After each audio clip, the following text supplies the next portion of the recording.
हाँ भाई, कौन ऐसा है जो बोर्ड पे ड्रॉ करेगा? बैठ जाओ भाई सारे। कोई है जो ड्रॉ कर सके बोर्ड पे?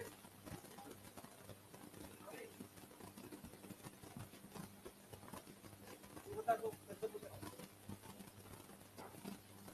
है? साइकिल बोर्ड पे ड्रॉ कर सकता है? आना तो बोल। है? नहीं। और कोई? ठीक है, और? बस। चलो 5 मिनट रिवाइज करो लास्ट क्लास का जल्दी से। कोई ऐसा जो लास्ट में भी एब्सेंट था? ठीक है, पढ़ा तो होगा नहीं पिछला? पढ़ लिया सारा? है? कब लौटा है? आज लौटा है छठ से? एक हफ्ता हो गया ना? ठीक है, बैठ जाओ जल्दी जल्दी से। लास्ट क्या पढ़ा है जल्दी बताओ बेटा। क्रैब साइकिल पढ़ा तो है, रिवाइज करो एक बार उसे। है? क्या चीज? कौन सा टेस्ट है? आज क्या तारीख है? 18? 18 तारीख है ना आज? अरे यार।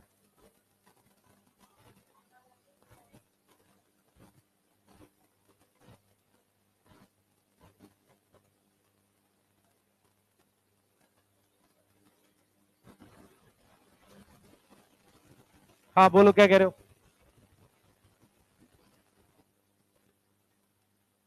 हाँ, कौन क्या बोल रहा है? हाँ, टेस्ट कल है ना? कल पेपर मिल जाएगा टेलीग्राम पे। 19 तारीख को है। फोटोसिंथेसिस चैप्टर वाइज टेस्ट मैंने बनाने चालू कर दिए हैं। जिसको देना हो मतलब नो 2025 का नीट का पेपर वो दे लेना। बाकी 26 वाले 27 वाले बाद में दे देना, कोई दिक्कत नहीं। ठीक है? कुछ को तो समझ भी नहीं आती बातें, नालायक हैं। इसका मतलब है सबको देना है। अपने आप से उसका प्रिंट निकालो, जो करो उसको उसी पे खोल के दे दो। कॉपी बना लो। अरे सुन लो ध्यान से, ऐप पे नहीं आएगा, टेलीग्राम पर पीडीएफ आएगी उसकी। ठीक है, मैं ऐप पे देखता हूँ, उसको ला सकते हैं तो ले आऊंगा। ठीक है, अगर ऐप पर आ गया तो फिर तो चेक हो जाए। भाई इधर को ध्यान दे, पीछे क्या देख रहा है? सुने सब लोग, चैप्टर वाइज टेस्ट जो है पीडीएफ की फॉर्म पे टेलीग्राम में आ जाएगा। हर चैप्टर का एक टेस्ट बना देंगे। फोटोसिंथेसिस से चालू कर रहे हैं। पहला टेस्ट फोटोसिंथेसिस का 19 तारीख को। ठीक है, आप लोग को कुछ नहीं करना, अपनी कॉपी बना लो।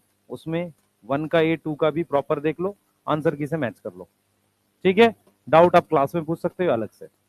क्लियर? 1 महीने में सारे बॉटनी के टेस्ट हो जाएंगे, जितना आपका हुआ है। जो बच्चा देना चाहे दे, नहीं देना चाहता कोई दिक्कत ही नहीं है। ठीक है ना? हाँ, ये परेशानियां कभी दूर नहीं होने वाली आपकी कि ये रह गया वो रह गया, बैकलॉग ये बैकलॉग, ये जिंदगी भर चलेगा।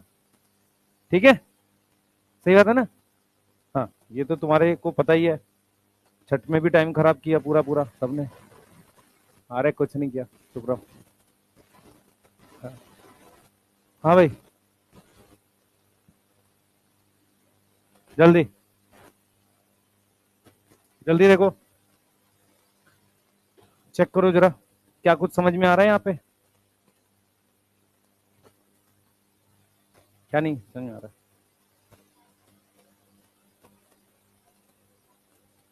हाँ, ये 6 कार्बन है। हाँ, तो ये 5 कार्बन है, तो एक और निकल गया ना? ठीक है? हाँ भाई देख लो एक बार फटाफट से, मैं रिपीट कर देता हूँ। ग्लूकोज से पायरुवेट में हमारे पास ग्लूकोज कितने कार्बन होता है? 6 कार्बन। 5 मिनट लेंगे, सारे बोर्ड पे ध्यान रखेंगे, मैं एक बार पूरा समझा रहा हूँ ताकि हम यहाँ से आगे कर सकें। ठीक है, क्लियर? आज और कल में कोशिश करेंगे चैप्टर खत्म हो जाए, फिर उसके बाद हम लोग प्लांट ग्रोथ पढ़ेंगे और एनाटॉमी। ठीक है, उसके बाद मैं फिर बायोमोलिक्यूल कराऊंगा आपको। मोस्ट प्रोबेबली अगले वीक में शायद एमडी सर मिले आपको। ठीक है ना? और उनको मेरे ख्याल से पढ़ाना है, एनिमल किंगडम पढ़ाना है ना अभी। हाँ, एनिमल किंगडम पढ़ाना, फिर 12th पढ़ानी है। स्ट्रक्चरल हो गया? हाँ, तो एनिमल किंगडम और 12th पढ़ानी है उनको, यही है ना? ठीक है, तो एक बार देख लेते हैं फटाफट से। इधर देखो बेटा सब लोग, इधर देखो। हमारे पास ये ग्लूकोज है। ठीक है, ग्लूकोज 6 कार्बन है, बोर्ड पे ध्यान रखो सारे बच्चे। ग्लूकोज 6 कार्बन है। 6 कार्बन का जो ग्लूकोज है हमारे पास, ठीक है, वो कन्वर्ट होता है 3 कार्बन के पायरुवेट से। ठीक है, इसको हम क्या बोलते हैं? सबसे पहले इसकी लोकेशन क्या है? साइटोप्लाज्म। लोकेशन क्या है? साइटोप्लाज्म। सिर्फ सुनते रहो ध्यान से भाई, सुनने के लिए कॉपी नहीं निकालनी, सुनो ध्यान से। हमारे पास क्या है? इसकी लोकेशन है साइटोप्लाज्म। ध्यान से सुनते रहेंगे बेटा। देखो इसकी लोकेशन साइटोप्लाज्म में टोटल मुझे 10 एंजाइम की नीड होती है। इसमें हमारे पास पहला कंप्लीट ऑक्सीडेशन है, दूसरा इनकम्प्लीट है, या तीसरा पार्शियल है। हम पार्शियल वर्ड यूज करते हैं। पार्शियल क्यों यूज करते हैं? क्योंकि इसमें कोई भी CO2 नहीं बनती। ये चीज समझ में आ रही है? इसको हम कौन सा ऑक्सीडेशन लिखते हैं? पार्शियल। क्लियर है? तो साइटोप्लाज्म में हमारे पास ग्लाइकोलिसिस हो रही होती है। टोटल 10 एंजाइम है। ग्लाइकोलिसिस में ग्लूकोज और फ्रक्टोज दोनों एंटर कर सकते हैं। कौन एंटर कर सकते हैं? ग्लूकोज और फ्रक्टोज दोनों एंटर कर सकते हैं। ठीक है? ग्लूकोज से पाइरुवेट हमारे पास जो बनता है 10 रिएक्शन है। क्लियर? सबसे पहला रिएक्शन है, हम लोग जो पढ़ते हैं इसमें, मैं कुछ स्लाइड्स यूज कर लूंगा यहाँ पर। ठीक है? कुछ स्लाइड्स हैं जो मैं यहाँ पर यूज करूंगा। सबसे पहला हमारे पास जो पढ़ते हैं हम लोग, हम कहते हैं कि जो ग्लूकोज होता है जो कि 6 कार्बन का है, उससे मेरे पास ग्लूकोज 6 फॉस्फेट बनता है। यस, इस ग्लूकोज 6 फॉस्फेट को बनाने के लिए हम 1 ATP खर्च करते हैं। ठीक है? एंजाइम का नाम जब भी ये हो तो काइनेज आएगा। कोई डाउट है? नहीं। ठीक है? उसके बाद हम इसको कन्वर्ट करते हैं फ्रक्टोज 6 फॉस्फेट में। ये भी 6 कार्बन का है। फिर फ्रक्टोज 1,6 बिस फॉस्फेट। कोई डाउट? अब ये टूट जाता है डाईहैप और PGL में। डाईहैप और PGL में। ठीक है? तो ग्लूकोज हमारे पास है, ग्लूकोज से glucose 6 phosphate, fructose 6 phosphate, fructose 1,6 bis phosphate. यहां पर 1 ATP खर्च हो गया है और 1 ATP आपका यहां खर्च हो गया है। 2 ATP यहां पर लग चुके हैं। यस, 2 ATP यहां लग चुके हैं। ठीक है? तो ये डाईहैप हो गया, ये PGL हो गया। ठीक है? क्लियर है? ये क्या है? ये 3 कार्बन की कीटोन वाली शुगर है और ये 3 कार्बन की एल्डिहाइड वाली शुगर है। ये आपस में इंटर कन्वर्टिबल होते हैं। ठीक है? क्लियर? अब ये जो है पहला ऑक्सीडेशन स्टेप होगा, 1,3-BPG बनेगा। ठीक है? यहां पर मेरे पास NADH बनता है NAD प्लस से, और मैं क्या करता हूं, यहां पर एक एक्स्ट्रा फॉस्फेट ऐड कर देता हूं। यस, क्लियर है? तो जो मैं फॉस्फेट ऐड करता हूं, क्योंकि यहां पर एक ही फॉस्फेट थी, यहां पर कितनी हो जाती है? 2।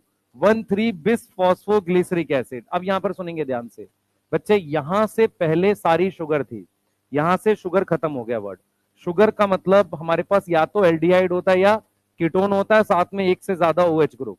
क्लियर है? अब मेरे पास आ गया 1,3-BPG, फिर आ गया 3PG, फिर आ गया 2PG, फिर आ गया PEP, और फिर आ गया पाइरुवेट। क्या ये बात समझ में आ रही है? क्या ये बात समझ में आ रही है? ठीक है? तो हमने क्या किया है बेटा, हमने क्या किया है, हमने लिखा है 3PG, 2PG, PEP, पाइरुवेट। ये हमारे पास क्या है? ये हमारे पास बेसिकली क्या है? पूरा ग्लाइकोलिसिस है। 1 ATP मेरे पास यहां बनेगा।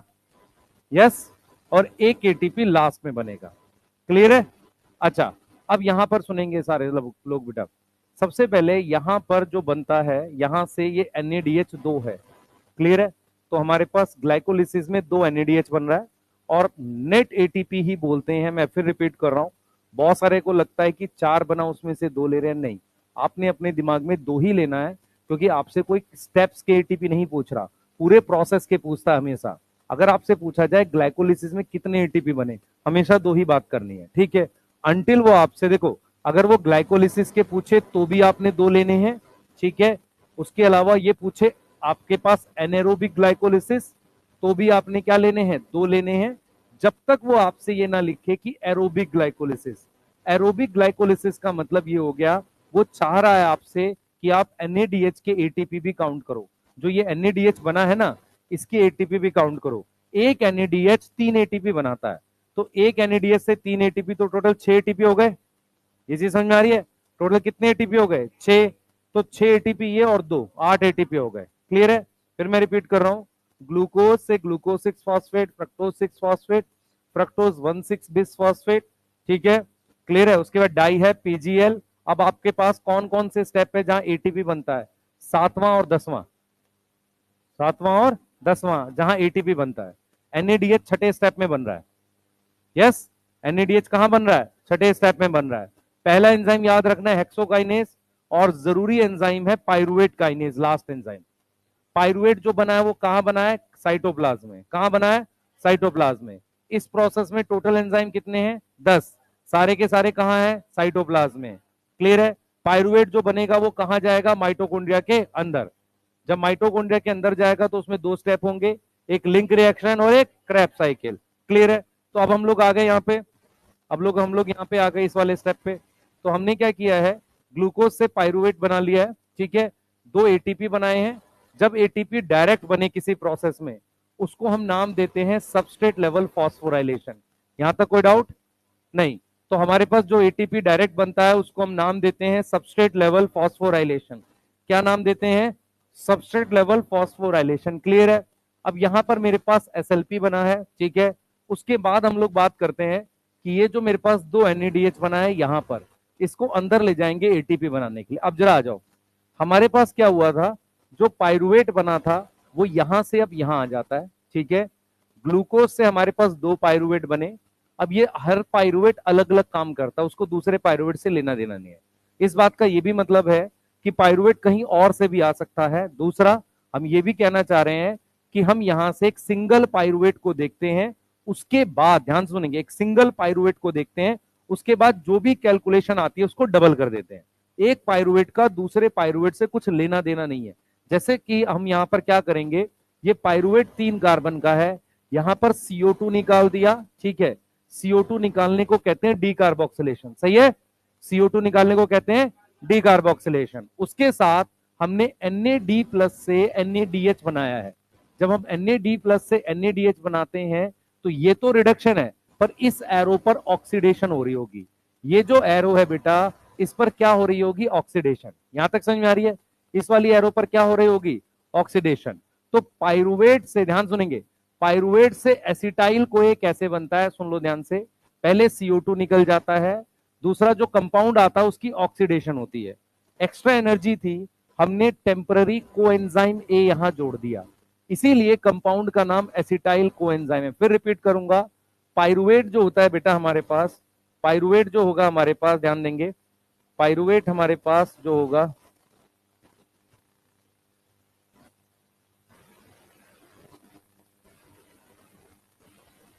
तुम्हें यही पसंद आता है नहीं नलायकों? इधर देख, पाइरुवेट का स्ट्रक्चर क्या बनाया था हमने? CH3। हाँ भाई, क्या बनाया था, याद है किसी को? यहाँ क्या था? CH3 C double bond O COH है, ठीक है। हम क्या करेंगे यहाँ पे, COH निकाल देंगे। याद आ रहा है किसी को?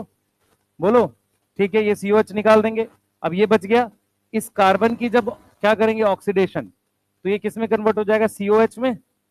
याद है किसी को कुछ ऐसा बताया था? ये CO2 निकाल देंगे, ये CHO बन गया, यहाँ पर क्या बन गया? एल्डिहाइड बन गया। इसकी ऑक्सीडेशन करेंगे तो एसिड बन जाएगा। दो कार्बन का कार्बोक्सिलिक एसिड क्या नाम है? Acetic acid. अब उस एसिटिक एसिड पर क्या जोड़ देंगे? कोएंजाइम में। क्या बन जाएगा? एसिटाइल कोएंजाइम में। इतनी बात समझ में आ रही है? इस स्टेप का नाम दिया था हमने ऑक्सीडेटिव डीकार्बोक्सिलेशन। क्या नाम दिया था? Oxidative decarboxylation. याद आया किसी को? क्या नाम दिया था बेटा? Oxidative decarboxylation. कुछ याद आया किसी को? बताओ जल्दी से। अभी ठीक कैसे होगा? हैं? अरे चुप रहे भाई, अरे शांति रखो।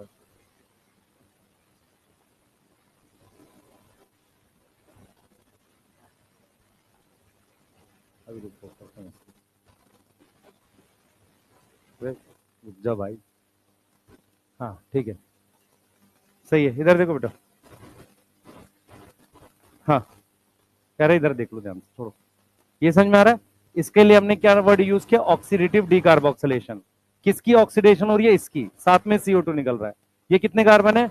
2 कार्बन। अब सुनो ध्यान से, 2 कार्बन का एसिटाइल कोए OA 4 कार्बन का है। 4 कार्बन और 2 कार्बन कितने आ गए? 6 कार्बन। कोएंजाइम में निकल जाएगा। इसके साथ पानी भी ऐड करते हैं, कंडेंसेशन कहते हैं, ठीक है।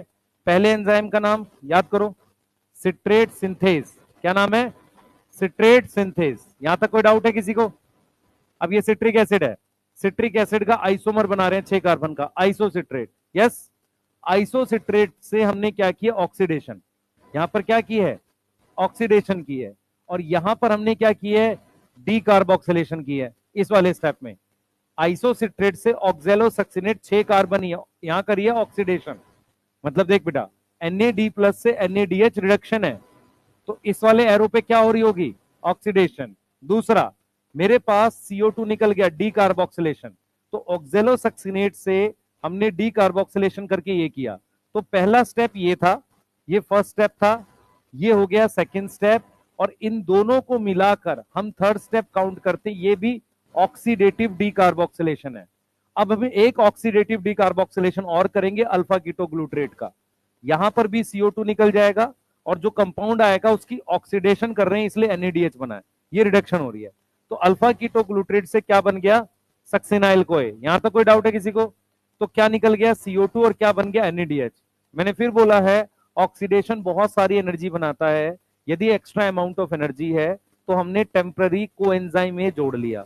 जब हमने कोएंजाइम में टेम्पररी जोड़ा है तो मेरे पास बनना चाहिए था सक्सिनेट, अल्फा कीटोग्लूट्रेट से सक्सिनेट बनना चाहिए था, मैंने कोएंजाइम जोड़कर उसको बना दिया सक्सिनाइल कोए।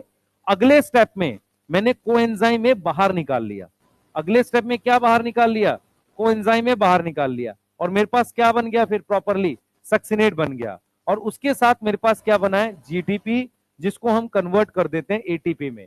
दोनों में सेम अमाउंट ऑफ एनर्जी है। सवाल ये उठता है कि जरूरत क्यों पड़ी, क्योंकि GTP यूज नहीं हो सकता रिएक्शंस में। मेरी बात समझ में आ रही है? GTP रिएक्शंस में यूज नहीं हो सकता, इसलिए उसको यूज करने वाली फॉर्म में आपने कन्वर्ट कर दिया, GTP कन्वर्ट हो गया ATP में। मेरी बात समझ में आ रही है? क्लियर है? अब हमने सक्सिनेट है, 4 कार्बन है, 4 कार्बन से मैंने फ्यूमरेट बनाया है। अगर आप ध्यान से देखें, FAD से FADH2 बना है, ठीक है? तो FAD से जब FADH2 बना है तो ये तो रिडक्शन है, तो इसका मतलब इस एरो पर क्या हो रही होगी, ऑक्सीडेशन हो रही होगी। क्लियर है? तो सक्सिनेट की ऑक्सीडेशन से क्या बना है, फ्यूमरेट। अब फ्यूमरेट से मैंने मैलेट बनाया, इसमें क्या घुस जाएगा, पानी घुस जाएगा। मेरी बात समझ में आ रही है? ठीक है, तो मेरे पास मैलेट बन गया जो 4 कार्बन का है। अब मैलेट की मैं ऑक्सीडेशन कर रहा हूं क्योंकि इस वाले स्टेप में रिडक्शन हो रही है, तो NAD+ से रिडक्शन करके मैंने क्या बना दिया है, NADH बना दिया है। क्लियर है? कितने NADH बने हैं, 3 यहां पर, 1 2 3। पायरुवेट से कितने बने हैं, 4, ये वाला भी काउंट होगा। ठीक है, तो पायरुवेट से कितने NADH बने हैं, 4। CO2 कितनी बनी है, 3।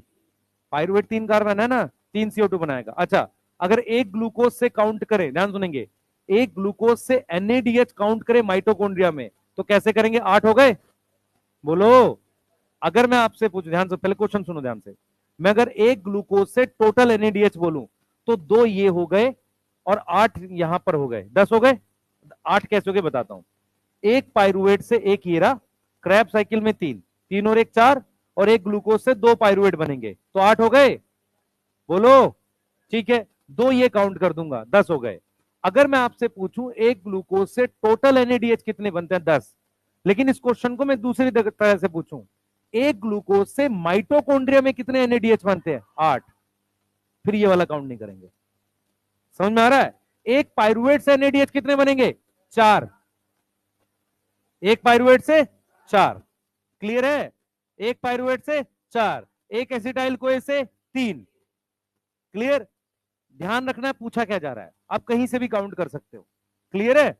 जहां से वो बोले, अगर वो आपसे कहे कि एक ग्लूकोज से बताओ क्रैब साइकिल में NADH 6, एक ग्लूकोज से एक पायरुवेट बनेगा, एक एसिटाइल कोए बनेगा, एक एसिटाइल कोए कितने NADH बना रहा है, 3। तो एक ग्लूकोज से कितने एसिटाइल कोए बनेंगे, 2। एक ग्लूकोज से 2 एसिटाइल कोए बनेंगे, तो 2 बार घूमेगी क्रैब साइकिल। भाई एक ग्लूकोज से क्रैब साइकिल कितनी बार घूमेगी, 2 बार। तो जब एक क्रैब साइकिल से 3 बन रहे हैं तो उससे कितने बनेंगे, 6 हो जाएंगे। कोई डाउट है यहां तक, बोलो। ठीक है, एक बार क्रैब साइकिल एनसीईआरटी रीड करो, हम आगे चल रहे हैं। मुझे लास्ट कॉपी दिखाओ, मैंने क्या बताया था, बस एक बार दिखा दो। कुछ पूछना है किसी को? हाँ बच्चे, बच्चे कोएंजाइम में जोड़ने का एक सिंपल सा रीजन है, जब हम ऑक्सीडेशन करते हैं एक्स्ट्रा अमाउंट ऑफ एनर्जी थी, तो उस एनर्जी से मैंने एक बॉन्ड बना लिया। जब मैं वो बॉन्ड तोड़ूंगा उससे मैं कुछ काम कर सकता हूँ। यहां पर मैंने क्या काम किया इस वाले स्टेप में, कहा किया था ये, यहां पर वो जब बॉन्ड तोड़ूंगा उससे 2 कार्बन डायरेक्टली 4 कार्बन से जुड़ सकता है। यहां पर जब मैंने वो बॉन्ड तोड़ा है कोएंजाइम ए का, तो उस एनर्जी से जीटीपी बनाई है। तो मैंने एक बॉन्ड के अंदर एनर्जी स्टोर कर ली है। ठीक है बेटा,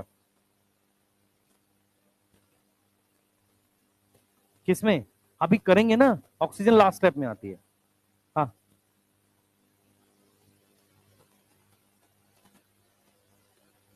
बेटा मेरी बात सुन ध्यान से, हम एक ही स्टेप, मेरी बात सुन ध्यान से, तो हम इसको काउंट नहीं करते, एनईडी से इसको काउंट नहीं करते, साइकिल ये है मेन, है ना।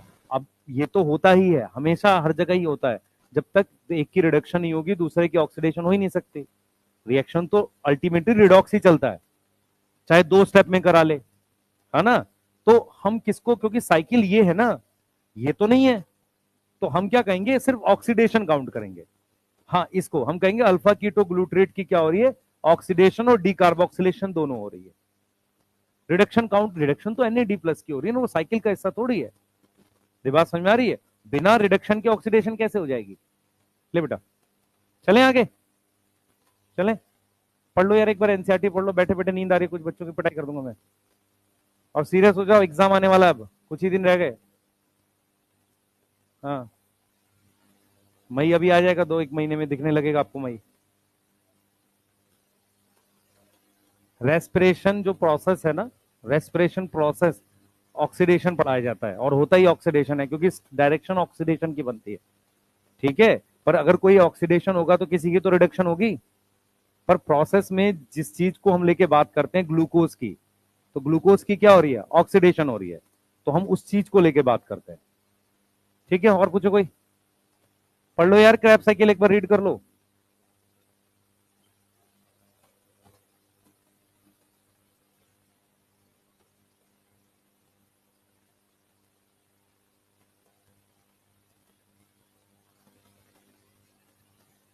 जल्दी रीड करो, पूछो, कुछ पूछना है, पर भाई एनसीईआरटी नहीं लाता ना पापी।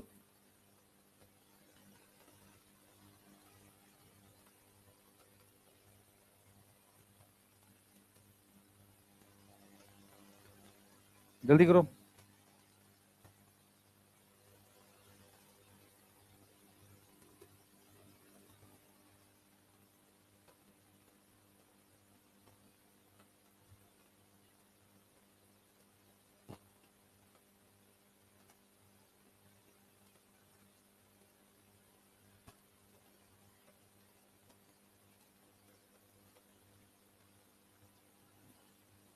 लिखना नहीं है, फिर सिर्फ समझ लो कि जो आपको कुछ पूछना है। कोई लाइन है जो नहीं समझ में आ रही एनसीईआरटी की, या कुछ भी समझ नहीं आता तुम्हें अब,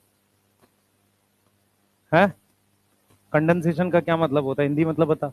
कोई चीज कंबाइन करना, तो पानी के साथ एसिटाइल कोए को और ओए को कंबाइन कर रहे हैं, कंडेंसेशन मतलब कंबाइन, जोड़ रहे हैं, सेम एनर्जी। नहीं, एक्चुअल में क्या होता है, फॉस्फेट जोड़ने को फॉस्फोराइलेशन कहते हैं, तो जीटीपी बनना भी फॉस्फोराइलेशन है, जब उससे एटीपी बना वो भी फॉस्फोराइलेशन है। अब अगर एटीपी किसी स्टेप में बने तो उसे बोलते हैं सबस्ट्रेट लेवल फॉस्फोराइलेशन। क्या बोलेंगे, सबस्ट्रेट लेवल फॉस्फोराइलेशन, ठीक है। और अगर ईटीएस में बनेगा तो क्या बोलेंगे, ऑक्सीडेटिव फॉस्फोराइलेशन। याद आ रहा है किसी को, अगर ईटीएस में बनेगा, ठीक है, जैसे हमने यहां पर दिखा भी है, ये जितना भी एनएडीएच है अब जाकर किसमें एटीपी बनाएगा, ईटीएस में। हो गया भाई, लिख लिया, सॉरी पढ़ लिया NCERT.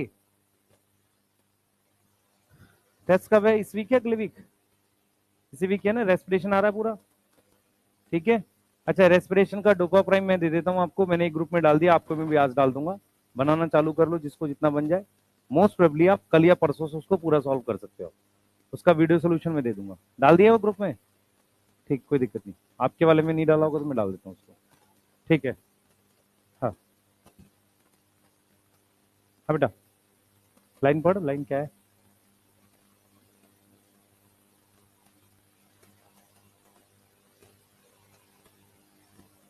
NADH FADH, continuous replacement of,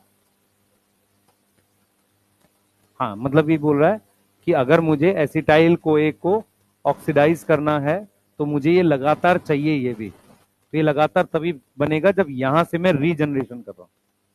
समझ में आ रहा है, एनसीईआरटी ने इसके बाद से क्या लिखा है, रीजनरेशन। क्यों लिखा है, क्योंकि जितनी CO2 निकलनी थी वो निकल गई, ठीक है। जब एक बार CO2 निकल गई तो अब क्या रहेगा, रीजनरेशन, सही है। और पूछो, फ्यूमरेट में, फ्यूमरेट में H2 ऐड करते हैं तो मैलेट बन जाता है। H2 ऐड करने को हम क्या बोलते हैं, मान लो हाइड्रेशन बोल सकते हैं, है ना। क्लियर, और बोलो।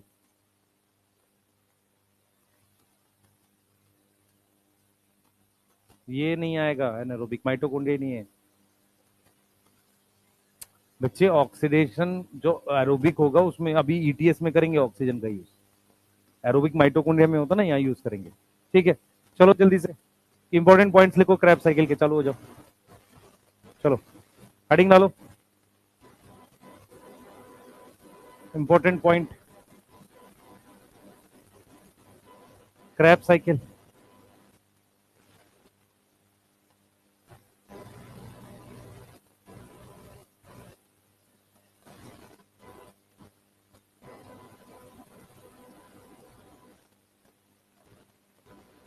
चलो लिखो जल्दी से। सबसे पहले क्रैब साइकिल के और नाम क्या क्या है? टीसीए। टीसीए क्यों कहते हैं इसको?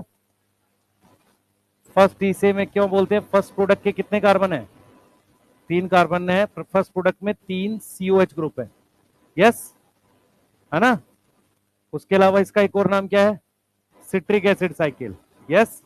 क्या नाम है इसका? Citric acid cycle. ऐसा हमने कुछ लिखा तो नहीं अभी तक? नहीं लिखा ना? चलो चालू करो जल्दी जल्दी से। दूसरा, टोटल रिएक्शन कितने हैं? टोटल रिएक्शन कितने हैं? 8। इसका मतलब कितने एंजाइम होंगे? 8 एंजाइम्स होंगे, ठीक है, 8 एंजाइम्स होंगे। क्लियर? लिखवाया था ये कुछ? चल लिख लो ना दोबारा, क्या हो गया अब मुझे कैसे याद रहेगा क्या लिखवाया? 20 दिन हो गए। 8 एंजाइम क्या, कोई बात नहीं छोड़ दे। 8 एंजाइम है, उसमें से रुक जाओ भाई, 7 एंजाइम मैट्रिक्स में है। 7 एंजाइम्स कहां पर है? मैट्रिक्स में, माइटोकॉन्ड्रिया के मैट्रिक्स में, ठीक है। कहां प्रेजेंट है? माइटोकॉन्ड्रिया के मैट्रिक्स में। कितना एंजाइम रह गया? एक एंजाइम मेम्ब्रेन बाउंड होता है। एक एंजाइम कहां लगा हुआ है? मेम्ब्रेन पे। किसकी मेम्ब्रेन पर? इनर मेम्ब्रेन पर। क्या नाम है उसका? वो ईटीएस का भी पार्ट बन जाता है, उसका नाम है सक्सिनेट डिहाइड्रोजिनेस। क्या नाम है? Succinate dehydrogenase. बोर्ड पे ध्यान रखेंगे सारे बच्चे। जैसे ये है मेरे पास माइटोकॉन्ड्रिया, ये इसकी इनर मेम्ब्रेन है, 7 एंजाइम ऐसे फैले, डायग्राम बनाना नहीं है सिर्फ समझाने के लिए। इस तरीके से 7 एंजाइम होंगे, एक एंजाइम जो है ये मेम्ब्रेन पे लगा हुआ है, बस इतनी सी बात है। समझ में आ रहा है? और उसका नाम क्या है? Succinate dehydrogen. ये कौन सा स्टेप कराता है, किसी को याद है? सक्सिनेट से फ्यूमरेट वाला स्टेप, ठीक है, क्लियर। अच्छा, हमारे पास कौन एंटर करता है इसमें क्रैब साइकिल में? पायरुवेट एंटर करता है। सबस्ट्रेट एंट्रेंट या जो एंटर करेगा वो कौन है? Acetyl CoA. कितनी कार्बन है? 2 कार्बन है, ठीक है भाई। पढ़ाई पे ध्यान दे लो यार, क्या हो गया तुम लोग को? बिल्कुल छोड़ दिया पढ़ना? पढ़ लेना, क्या हो गया? नहीं, हाँ, जब सर देखेंगे तो नीचे लिखने लगेगा, ऐसे थोड़ी सर को पता नहीं चल रही होगी है। बगल में बात कर रहा है भाई, कर ले पढ़ाई, क्या हो गया है?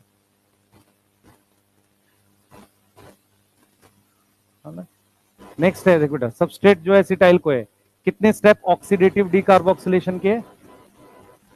ऑक्सीडेटिव डीकार्बोक्सिलेशन कितने हैं? 2 हैं, यस। कितने स्टेप हैं? 2,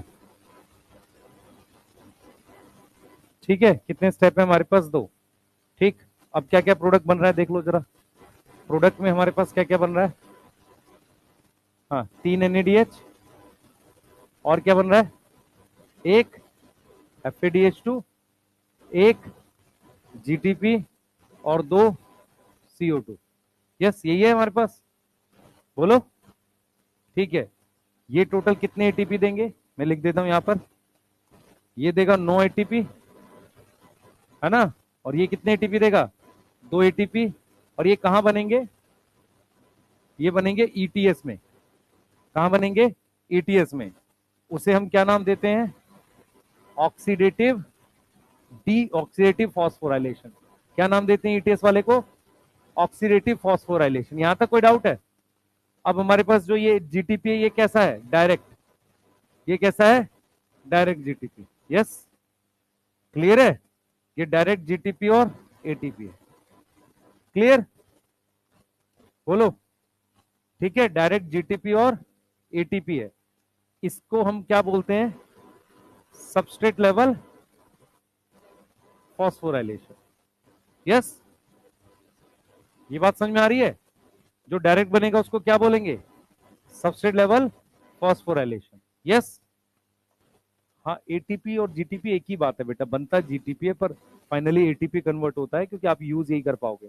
ठीक है, तो हमारे पास क्रैब साइकिल में टोटल एटीपी कितनी हो गई? 12। क्रैब साइकिल में टोटल एटीपी कितनी होंगी? 12 है। ठीक है, उसमें से 11 जो है वो ऑक्सीडेटिव फॉस्फोराइलेशन है, एक क्या है? एसएलपी है ना? इसको क्या लिखोगे, इसको नाम, इस वाले को क्या लिखोगे? ओपी लिख दे। और इसको क्या लिखोगे? एसएलपी। तो ये समझ में आ रहा है? बोलो, ये समझ में आ रहा है नहीं आ रहा? ठीक है, कितने एसएलपी हैं? एक। कितने ओपी हैं? 11। ठीक है, टोटल मिला के हो गए 12। ठीक है, क्लियर है? माइटोकॉन्ड्रिया में एक पाइरुवेट से कितने एनएडीएच हैं? हाँ, इन माइटोकॉन्ड्रिया एक पाइरुवेट कितने एनएडीएच देगा? 4 एनएडीएच। उसमें से एक लिंक रिएक्शन का है और 3 क्रैब साइकिल का। यस, समझ में आ रहा है? बोलो। ठीक है, और एक ग्लूकोज से इन माइटोकॉन्ड्रिया कितने हैं? 2 पाइरुवेट है, तो टोटल कितने एनएडीएच हो गए? 8 एनएडीएच हो गए। क्लियर है? ये लिखा था ना हमने अभी। बोलो, कर लेंगे क्वेश्चन इसके अराउंड अब। चलिए बनाइए जल्दी से।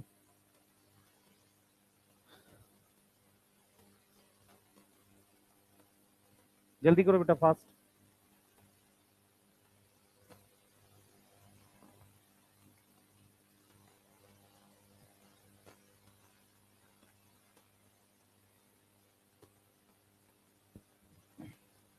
हो गया? जल्दी लिखो यार, इतना टाइम नहीं है।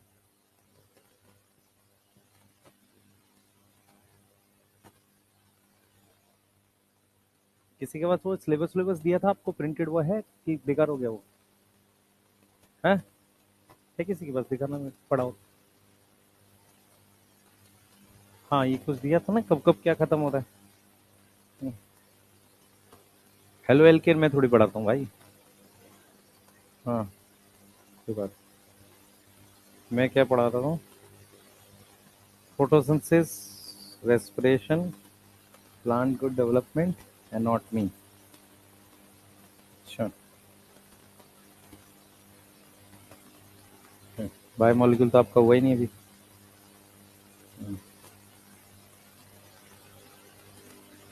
ठीक है,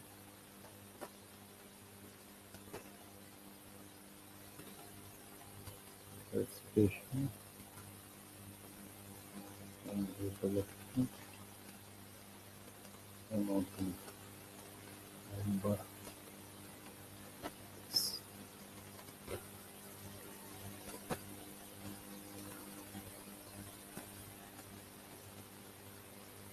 ठीक है,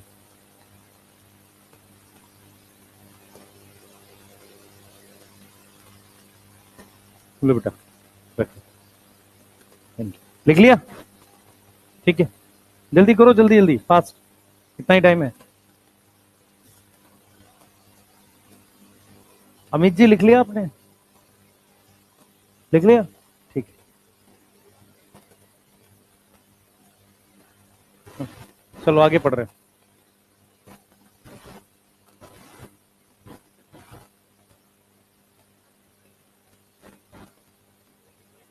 देख, तू पढ़ता और लिखता नहीं है, बातें नहीं कर, मैं पिटाई कर दूंगा मैं। ठीक है? हाँ, सब मेला घूमता है शाम में जाके, है ना? है? हाँ, डिज्नीलैंड घूमता है जाके।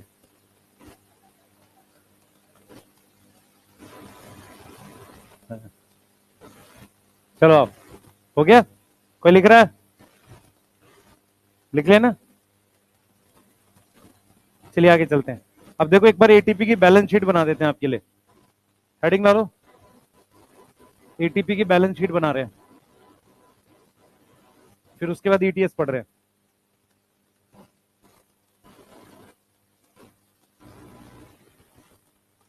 चलो हेडिंग डालो, एटीपी की बैलेंस शीट। सबसे पहले सुनो ध्यान से, हमारे पास कुछ अजम्पशंस हैं इसके लिए।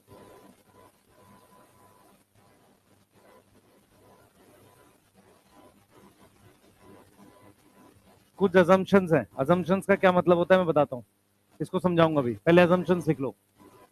ओनली ग्लूकोज ऑक्सीडाइज होगा, पहली अजम्पशन ये है। दूसरी ये है कि जो पाइरुवेट है वो ओनली कम फ्रॉम ग्लूकोज, वो सिर्फ ग्लूकोज से आएगा। तीसरा है कि जो NADH है सारा का सारा, NADH not utilise in other process. और फोर्थ है कि ऑल NADH कम फ्रॉम, है ना, all NADH come from oxidation of glucose. पहले इस बात को समझा देता हूं। देखो भाई, ठीक है, फ्यूचर में कभी तुम पैसे से कमाओगे, जब जॉब वॉब करोगे या कोई काम करोगे, है ना। हाँ, डॉक्टर का मैं अभी नहीं बोल रहा, कुछ भी पढ़ाई करो जब, ठीक है। हाँ जो भी है ना, सुनो ध्यान से मैं क्या बोलना चाह रहा हूँ। हमारे पास क्या होता है, ये कैलकुलेशन जो हम एटीपी की निकालते हैं ना, ये थियोरेटिकल एक्सरसाइज होती है। एनसीईआरटी क्या लिखते सुनो, एनसीईआरटी लिखती है कि जो हम कैलकुलेशंस करते हैं ये थियोरेटिकल एक्सरसाइज होती है, रियल में नहीं होता। क्यों रियल में नहीं होता उसको समझो पहले। सबसे पहले ये कह रहा है कि सेल के अंदर ग्लूकोज के अलावा भी कुछ ऐसी चीजें होती हैं जिनके ऑक्सीडेशन से एनर्जी बन सकती है। इसका मतलब NADH ग्लूकोज के अलावा कहीं और से भी आ सकता है एनर्जी बनाने के लिए। तो जो ये हम कैलकुलेशन करके 36 और 38 एटीपी निकालते हैं ना, ये थियोरेटिकल एक्सरसाइज है, मतलब ये रियल में आप ऐसे कर नहीं सकते। जैसे आप कैसे कैलकुलेट करते हो कि नॉर्मली मान लो आपको क्या नाम है, जॉब ऐसी मिली है कि डेली के पैसे मिल रहे हैं, ठीक है, मान लेते हैं ऐसा, ठीक है। तो आप कैसे कैलकुलेट करोगे, आप ऐसे कैलकुलेट करोगे यार कि एक दिन में मैंने 2,000 रुपये कमाए, तो 30 दिन में मेरे 60,000 रुपये हो गए। अब इसमें कुछ ऐसे दिन भी होंगे जिसमें आप हो सकता है बीमार पड़ जाओ, या आप जाओ ही ना, मक्कारी कर लो, ठीक है, ऐसा भी हो सकता है। दूसरा हो सकता है कि उस दिन जॉब अवेलेबल ना हो, समझ में आ रहा है। तीसरा ये भी हो सकता है कि किसी दिन आपको ज्यादा काम मिल जाए। मेरी बात समझो मैं क्या बोलना चाह रहा हूँ। तो ये जो कैलकुलेशन है ना, ये थियोरेटिकल इसलिए है क्योंकि NADH ग्लूकोज के अलावा कहीं और से भी आता है, पहला पॉइंट। दूसरा पॉइंट क्या है, NADH कहीं और यूज भी हो सकता है, जरूरी नहीं है हमेशा एटीपी बनाए। ये बात समझ में आ रही है, ये बात समझ में आ रही है। दूसरा, जितना भी पाइरुवेट बना वो सारा का सारा कई बार माइटोकॉन्ड्रिया में नहीं जाता, कहीं यूज हो जाता है। फॉर एग्जाम्पल, जैसे ग्लूकोज से पाइरुवेट बना, पाइरुवेट एक अमीनो एसिड बनाता है जिसे एलानिन कहते हैं, सही है। तो क्या वो बनाने के लिए चला जाएगा। दूसरा, हमारे पास एसिटाइल कोई फैट से भी आ सकता है। कहां से आ सकता है, फैट से भी। तो अजम्पशंस ये हैं कि ओनली ग्लूकोज का ऑक्सीडेशन होगा, इसका मतलब क्या है, प्रोटीन और फैट का ऑक्सीडेशन नहीं होगा। उसके बाद क्या है, pyruvate only come from glucose, और सारे का सारा ऑल एंटर इनटू माइटोकॉन्ड्रिया। सारा का सारा कहां एंटर करना चाहिए, माइटोकॉन्ड्रिया में एंटर करना चाहिए। यस, मेरी बात समझ में आ रही है। ऑल NADH कहां से आ रहा है, ऑक्सीडेशन ऑफ ग्लूकोज। अब ये कह रहा है कि NADH not utilise in other process like biosynthesis. किसी चीज को बनाने के लिए यूज नहीं होना चाहिए NADH, सिर्फ किस लिए होना चाहिए यूज, एनर्जी के लिए। मेरी बात समझ में आ रही है। जब ये 3-4 अजम्पशन लेते हैं ना, तभी आप कैलकुलेट कर सकते हो एटीपी, पर रियल में ऐसी अजम्पशन चलती नहीं है। आपको ये समझ में आ रहा है कि एटीपी कैलकुलेशन थियोरेटिकल एक्सरसाइज क्यों है। जितना भी पाइरुवेट बना वो सारा माइटोकॉन्ड्रिया में कई बार एंटर नहीं करता, कुछ बनाने चला जाएगा। दूसरा, सारा एसिटाइल को एक ग्लूकोज से नहीं आता, फैट से भी आ सकता है। तीसरा तीसरा जितना भी NADH है सारे का सारा एटीपी नहीं बनाता, कुछ NADH कहीं और से भी आ जाता है। तो ये सारी चीजें लेकर हमें ये समझ में आता है कि जो ये हम कैलकुलेशन करते हैं नंबर्स की होती है, सिर्फ रियल में एनर्जी अलग अलग जगह से भी आ सकती है, फैट ऑक्सीडाइज होगा, प्रोटीन ऑक्सीडाइज होगा, जरूरत के हिसाब से। क्लियर है? क्योंकि अगर आपको याद हो, रेस्पिरेटरी सबस्ट्रेट 4 चीजें थी, carbohydrate, protein, fat, organic acid. Clear है? बोलो, सही है? ये चीज समझ में आ रहा है? 4 चीजें थी। ऑर्गेनिक एसिड के नाम है ऑक्जेलोएस्टिक एसिड, सक्सिनिक एसिड, कुछ भी। तो क्रैब साइकिल में जाके कोई भी एनर्जी बना सकता है। क्लियर? तो कैलकुलेशन स्टार्ट करते हैं। सबसे पहले ग्लाइकोलिसिस के लिए बात कर लेते हैं। हाँ भाई, ग्लाइकोलिसिस में बताओ कितने एनएडीएच है? 2 एनएडीएच है, 2 एटीपी। तो हमारे पास 2 एटीपी है, और ये एटीपी कौन से वाले हैं? एसएलपी, और 2 एनएडीएच है। ठीक है, 2 एनएडीएच कितने एटीपी है? ये 2 एटीपी हो गया, और ये कितना हो गया मेरे पास? 6 एटीपी हो गया, और ये कौन सा है? ओपी। तो टोटल कितने आ गए? 8 एटीपी। यहां तक कोई डाउट किसी को? ठीक है। उसके बाद क्रैब साइकिल। ठीक है, क्रैब साइकिल में कितने एनएडीएच है? एक एनएडीएच है पर पाइरुवेट। यस, ठीक है। तो 2 एनएडीएच हो गए किसमें? यस, 2 पाइरुवेट से कितने एनएडीएच हो गए? ये समझ में आ रहा है? अच्छा, लिंक रिएक्शन लिखना, ओके। हमने यहाँ पे लिंक रिएक्शन लिख दिया। चलो भाई, ठीक है, लिंक रिएक्शन लिख दिया। तो यहाँ कितने एटीपी आ गए? 6 एटीपी आ गए, क्योंकि 2 पाइरुवेट है। क्रैब साइकिल बताओ। हाँ भाई, क्रैब साइकिल बताओ जल्दी से। हाँ, 3 एनएडीएच, ठीक है, एक एफएडीएच2 और एक जीटीपी। ये क्या था? एसएलपी देगा। ये दोनों क्या देंगे? 11 एटीपी। कौन से वाले हैं ये? ओपी हैं। यस, अब इनको मल्टीप्लाई कर दो। ये क्या है? ये सब एक पाइरुवेट से है, एक एसिटाइल कोए से है। ठीक है, टोटल कितना आ गया? ये 12 एटीपी आ गया। इसको 2 से मल्टीप्लाई करोगे तो कितना आ जाएगा? 24 एटीपी। ये सब ऐड कर दो, 8 6, ये कितना आ रहा है? 38। ये 6 कहां से आया भाई? किसको नहीं पता चली? एक एनएडीएच एक पाइरुवेट से बनता है, तो कितने एटीपी आएंगे? 3। सही है। तो हमने क्या क्या ऐड किया है? ये 8 ऐड किया है, ये 6 ऐड किया है, और ये 24। 24 कैसे आ गया? 12 को 2 से मल्टीप्लाई कर दिया, क्योंकि 2 एसिटाइल को है। यहां तक किसी को डाउट है? बोलो, ये किसी को ना समझ में आ रहा हो पहले बताओ, जल्दी बताओ, जल्दी जल्दी जल्दी, फास्ट। एक ग्लूकोज से एक 2 पाइरुवेट बनते हैं, एक पाइरुवेट से एक लिंक रिएक्शन होता है, तो 2 से 2 हो गए। तो एक पाइरुवेट से एक एनएडीएच है, तो 2 से 2 एनएडीएच हो गए, तो 6 टीपी हो गया। और ये 6 टीपी कौन सा है? ओपी है। ये क्या है? ओपी है। यस, इस 24 में से 22 क्या है? ओपी है, और 2 क्या है? एसएलपी, क्योंकि डबल किया है ना इसको। अरे बोलो, नहीं समझ में आ रहा? क्या दिक्कत आ रही है? बोलो जल्दी भाई, बोलो तो सही, किसको दिक्कत नहीं आ रही? तेरे को दिक्कत आ रही है बेटा, बता। तो मुंह क्यों बने हुए तुम लोग? क्या हुआ है? क्यों टेंशन में? क्या हुआ है बताओ भाई, क्या नहीं समझ में आ रहा? बोल बच्चे, कुछ पूछना है पूछो तो सही। एसएलपी की फुल फॉर्म नहीं पता? Direct ATP. हाँ, एक पाइरुवेट से 2 एसिटाइल कोए, तो एक एसिटाइल कोए से कितनी एटीपी है? 12। 12 कैसे निकाले? 3 एनएडीएच की कितनी एटीपी बनेगी? 9। एक एफएडीएच2 की 2, तो 9 और 2 11 ही हो गई। एक जीटीपी है डायरेक्ट, तो एक हो गया ये। यस, तो टोटल मिला के कितने हो गए? 12। 2 से क्यों मल्टीप्लाई किया? 2 क्रैब साइकिल है। यस, तो कितने हो गए? 24। 24 ये, अब देख लो, 24 ये और ये, इनको ऐड करके कितना आ गया? 38। यहां तक कोई डाउट है? पहले बताओ। अब मैं कुछ क्वेश्चंस लिख रहा हूं, देखो क्या आपको ये पता चल रहा है। ध्यान सुनेंगे बेटा।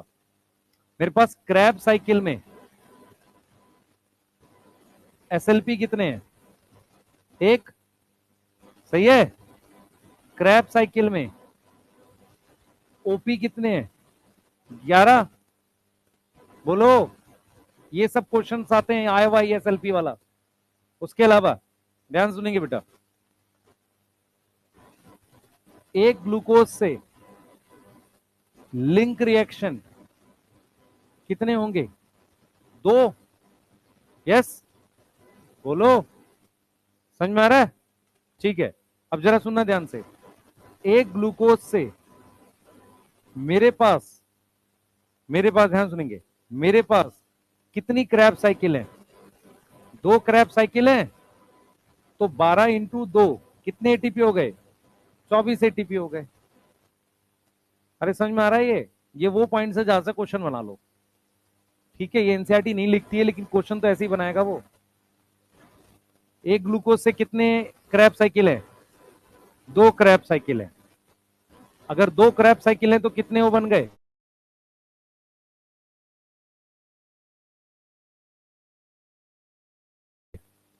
एटीपी। क्योंकि एक क्रैब साइकिल में कितनी एटीपी है? 12।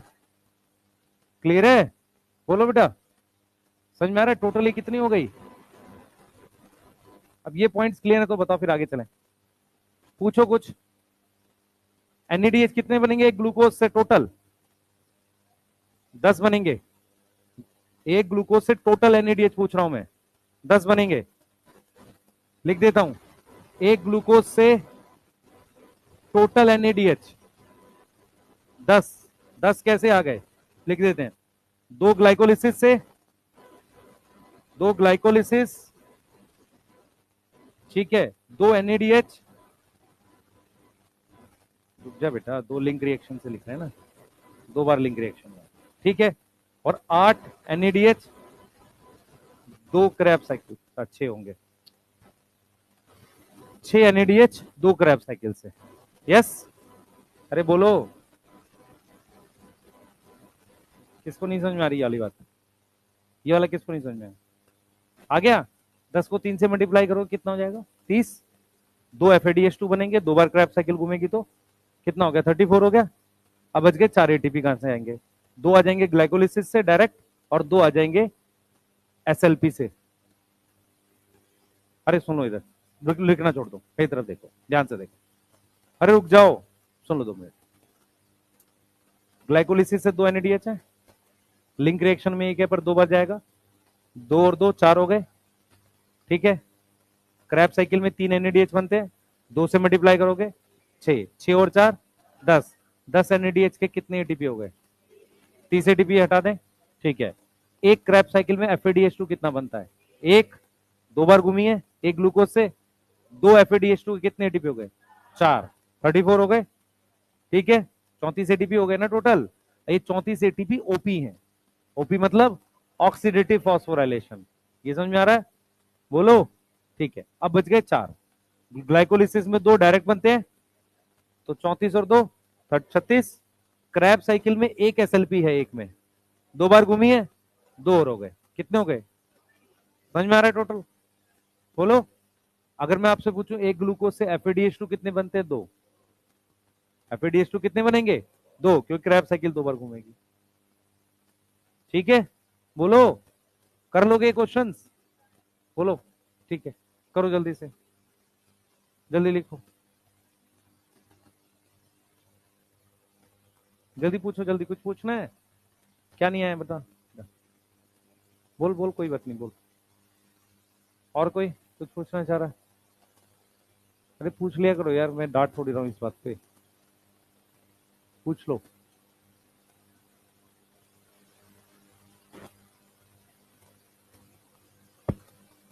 हाँ बोल बेटा। हम्म,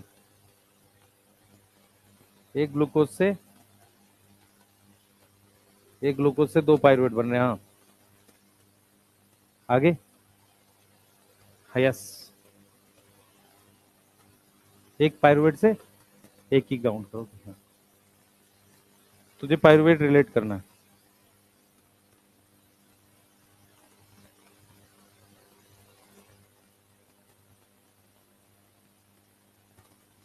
हाँ भाई,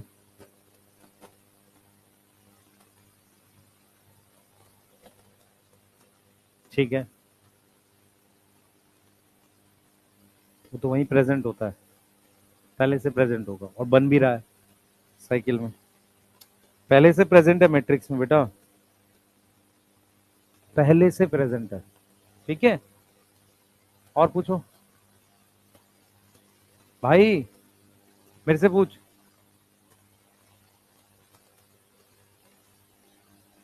कोई और कुछ नहीं है? हाँ, एक एक एसिटाइल कोई से एक साइकिल घूमेगी तो एक एफएडीएच2 बनेगा। और पूछो, बस हो गया। ईटीएस की बात कर लेते हैं, चलो जल्दी से।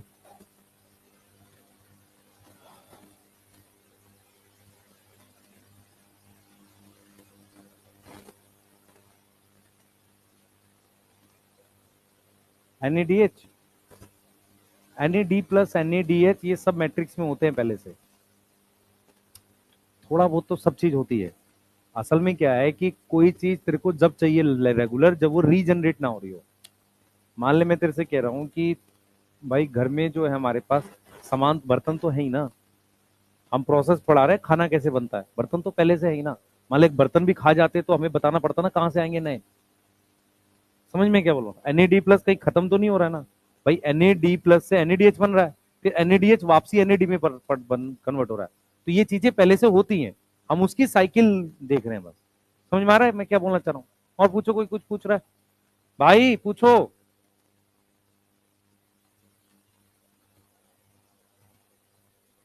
हाँ बच्चे, क्या 3 CO2 पायरुवेट से कह रहा है? 3 CO2 नहीं बन रहे, एक लिंक रिएक्शन में और है।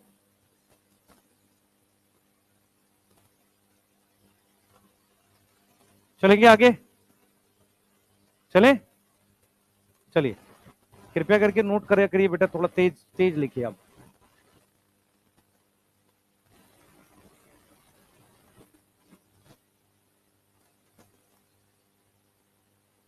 लिख लिया? एक चीज बतानी है आपको कि कुछ जगह 38 कुछ जगह 36 एटीपी लिखे रहते हैं, उसका रीजन देख लेते हैं।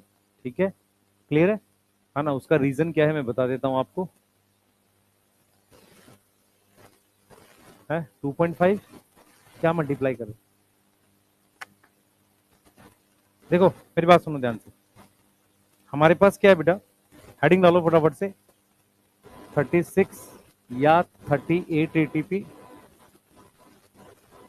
हमारे पास क्या है, एनएडीएच कहाँ बनता है? ग्लाइकोलिसिस में, इन साइटोप्लाज्म। कहाँ बना है, कहाँ बना है भाई साइटोप्लाज्म में एनएडीएच? Produce in glycolysis. हाँ बताओ, कहाँ बना है? ग्लाइकोलिसिस में। इससे एटीपी बनाने के लिए इसको कहाँ ले जाना पड़ेगा? माइटोकॉन्ड्रिया। तो एनएडीएच को जब मैं एनएडी प्लस में कन्वर्ट करता हूं तो ये वाला रिएक्शन कहाँ होता है? माइटोकॉन्ड्रिया में। इसको मैं ऑक्सीडेशन लिखूंगा, इसको मैं क्या लिखूंगा? Oxidation of NADH to produce ATP. क्या बनाने के लिए? एटीपी बनाने के लिए। कहां होगा बताओ जल्दी? माइटोकॉन्ड्रिया में। अब जो ले जाने का खर्चा है वो है बेटा बस। हमारे पास क्या होता है, इसके लिए दो शटल का मतलब होता है, जैसे गाड़ी ले लो या कुछ भी, दो शटल सिस्टम यूज होते हैं। दो शटल सिस्टम है, नाम पढ़ लो सिर्फ इसका, इससे ज्यादा नहीं आएगा। एक का नाम है malate aspartate shuttle. Malate aspartate shuttle का मतलब बेटा, जैसे कोई चीज को आपको पहुंचाने के लिए, ई रिक्शा ले ले, गाड़ी ले ले, कोई भी, मैलेट एस्पार्टेट शटल। और दूसरा है मेरे पास ग्लिसरॉल 3 फॉस्फेट शटल। पहले मैं लिख दूं थोड़ा सा, फिर मैं समझा रहा हूं आपको। पहले बात समझो ध्यान से, आपको एक बार में समझ में आ जाएगी। देखो, ये आपके पास माइटोकॉन्ड्रिया है, ठीक है? इस माइटोकॉन्ड्रिया पे यहाँ ईटीएस होती है। ईटीएस पर जाकर कौन ऑक्सीडाइज होता है? एनएडीएच यहाँ ऑक्सीडाइज होता है, किसमें कन्वर्ट होता है? एनएडी प्लस में कन्वर्ट होता है, हाँ या ना? यही हो रहा है, ठीक है। अब पॉइंट क्या है उस पर जरा फोकस करेंगे हम लोग। मेरे पास जो ग्लूकोज है, ग्लूकोज से जब पाइरुवेट बना, तो पाइरुवेट जब बना था तो एनएडी प्लस कन्वर्ट हुआ था किसमें? एनएडीएच में। अब ये एनएडीएच यहां चला जाएगा, ये समझ में आ रहा है? NADH कहाँ चला जाएगा, यहां पर ऐसे। मैं ये समझाने की कोशिश कर रहा हूं कि जो चीज साइटोप्लाज्म में थी, उस साइटोप्लाज्म से मैट्रिक्स में ले जाने का खर्चा लगता है। समझो इस बात को। मान लो क्रैब साइकिल और लिंक रिएक्शन तो यही हो रहे थे, तो उसमें नहीं लगता। लेकिन ये वाला जो NADH2 बना है, इसको ले जाने में हमारे पास दो अलग अलग शटल, शटल मतलब ले जाने के तरीके हैं। अगर मैलेट एस्पार्टेट शटल यूज होगा तो 38 ATP बनते हैं, और अगर ये वाला शटल यूज होगा तो 36 ATP बनते हैं। इसका सिंपल मतलब ये है कि एक NADH 3 ATP बनाता है, तो दो कितने बनाता है, 6। अगर मैं ये वाला शटल यूज करता हूं तो दो NADH 4 ATP बनाते हैं, दो कम बनाते हैं। क्यों? क्योंकि यहां से यहां ले जाने में खर्चा हो जाता है इस वाले में। मेरी बात समझ में आ रही है? ये वाला शटल सिस्टम क्या करता है, 2 ATP खर्च कर देता है, ये वाला नहीं करता। क्लियर है? इतना डिफरेंस है बस। मैं फिर रिपीट कर रहा हूं, 36 38 ATP में क्या फर्क होता है कि जो NADH बने हैं ना दो, उनको ले जाने का खर्चा है। उनको क्या है, ले जाने का खर्चा है। क्लियर है? तो ये वाला जो शटल सिस्टम काम करता है हम ह्यूमन बॉडी में, ये काम करता है किसमें, हार्ट में, लिवर में और किडनी में। ये वाला किडनी सेल्स की बात हो रही है ना, क्योंकि सारा प्रोसेस कहां चल रहा है, सेल में। और ये काम करता है मसल्स में और न्यूरॉन्स में। मोस्टली हम लोग बेटा 38 ATP ही लेते हैं मैक्सिमम जगह पे, है ना। मसल्स और न्यूरॉन्स में एक ग्लूकोज 36 ATP बनाता है, क्योंकि उसमें जो शटल यूज होता है वो ये वाला होता है। ठीक है? क्लियर है? नोट कर लो एक बार जल्दी से, जल्दी करें बेटा, जल्दी करो, जल्दी फास्ट। अगर जिसको नहीं समझ में आई, ये मोटा मोटी बात समझ में आई कि NADH को ले जाना पड़ेगा, ये समझ में आ रहा है?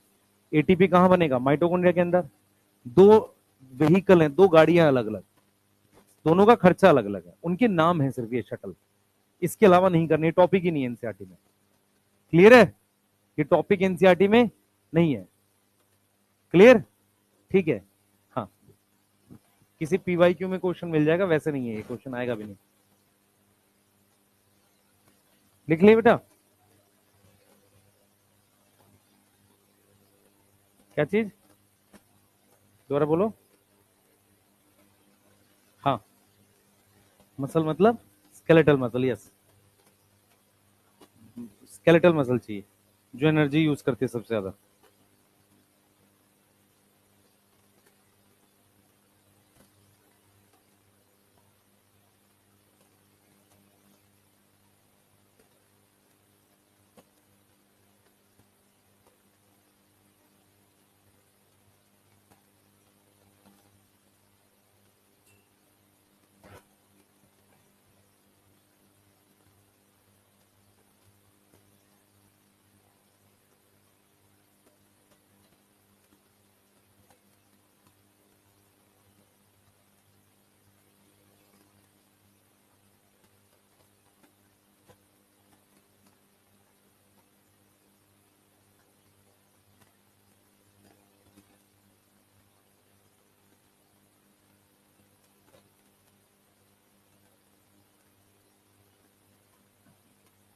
हो गया? लिख लिया? एक बार ETS समझाता हूँ आपको।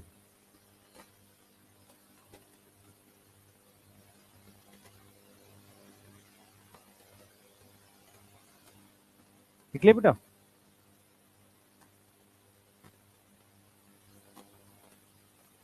किसी को समझ में आया कि हुआ क्या है? ये समझ में आया, NADH लेके जाना है। ATP कहाँ बनेगा, माइटोकॉन्ड्रिया में। साइटोप्लाज्म में भी बनता है, बनता तो है ग्लाइकोलाइसिस में, दो डायरेक्ट ATP बनता है। ठीक है? रेस्पिरेशन की लोकेशन क्या है, साइटोप्लाज्म और माइटोकॉन्ड्रिया। क्लियर है? दो लोकेशन है हमारे पास। क्लियर? सही है। ATP बनता क्लोरोप्लास्ट में भी बनता है, बनता है, लेकिन लाइट रिएक्शन में बन के डार्क में खर्च हो जाता है। ठीक है? क्या क्लोरोप्लास्ट का ATP बाहर आता है? नहीं, माइटोकॉन्ड्रिया का बाहर आता है। क्यों? क्योंकि वो पावर हाउस है, ATP बना के देगा ना सबको। ठीक है? NADH को ले जाना जरूरी है, फिर ATP कैसे बनाएंगे? ग्लाइकोलिसिस में दो बनाए ना, तो NADH से भी बनाने। एक्चुअल में एनर्जी दो फॉर्म में स्टोर होती है, मेरी बात सुन। एक होती है डायरेक्ट ATP की फॉर्म में, जैसे मान ले तो जॉब करने जाए, तेरे को कोई पैसे दे दे, और साथ में राशन दे दे, तो राशन को पैसे में कन्वर्ट करेगा ना, ये तो यूज नहीं होगा। तो ये जो NADH है, ये एनर्जी तो है, पर ऐसी एनर्जी नहीं है जो यूज हो सके, तो उसको यूज करने के लिए किस में कन्वर्ट करना पड़ेगा, ATP में। क्लियर है? NADH हर जगह यूज नहीं हो सकता, इसलिए NADH से ATP बनाएंगे। दूसरा, NADH में ज्यादा एनर्जी है कि ATP में? NADH में, तभी उससे ATP बना सकते हो।